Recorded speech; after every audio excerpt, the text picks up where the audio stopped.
ఇంత కష్టమైన పనికి ఇంత తక్కువ శాలరీనా లేకపోతే ఎక్కువ? మీరే చెప్పండి ఫుల్ వీడియో చూసిన తర్వాత. ఇండియాలో అయితే ఎలా డ్రైనేజ్ క్లీన్ చేస్తారు, ఇక్కడ కూడా అలానే క్లీన్ చేస్తారు అనమాట. గవర్నమెంట్ వాళ్ళు ఉంటారు, ప్రైవేట్ వాళ్ళు ఉంటారు. ఇది మరి ప్రైవేట్ వాళ్ళు అనమాట. బయట కంపెనీ నుంచి అయితే వచ్చారు. వీళ్ళైతే ఎర్లీ మార్నింగ్ వస్తారు. ఎర్లీ మార్నింగ్ వచ్చి ఆ మిషన్ సౌండ్స్ అయితే లేపేస్తారు కోవిడ్ వాళ్ళు. ఇప్పుడు అన్న పైప్ వేస్తున్నారు కదా కిందికి, ఆ పైప్ తో ఏమవుతుందంటే అంతా అది ప్రెజర్ చేస్తుంది. ఆ ప్రెజర్ వల్ల అంతా అది ఒక సైడ్కి వెళ్తుంది. అది ఒక సైడ్కి వెళ్ళిన తర్వాత ఆ వాక్యూమ్ మిషన్ తో అంతా సక్ చేస్తారనమాట.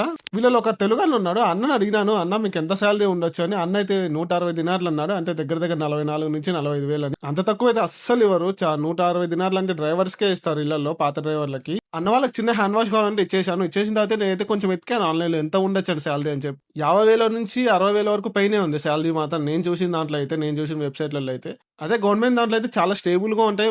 వాళ్ళ శాలరీ కూడా వచ్చి 200 దినార్ల పైనే ఉంటుంది. దగ్గర దగ్గర 60,000 పైనే గవర్నమెంట్ లో ఉంటే మాత్రము. మీరైతే ఏమనుకున్నా వాళ్ళకి శాలరీ ఎంత ఉండొచ్చు, మీకు ఎంత అనిపిస్తుందో ఒకసారి అయితే కామెంట్ అయితే చేసేయండి. ఇంకా అంతే వీడియో ఇస్తే మాత్రం please do like, share, follow, subscribe. Thanks for watching.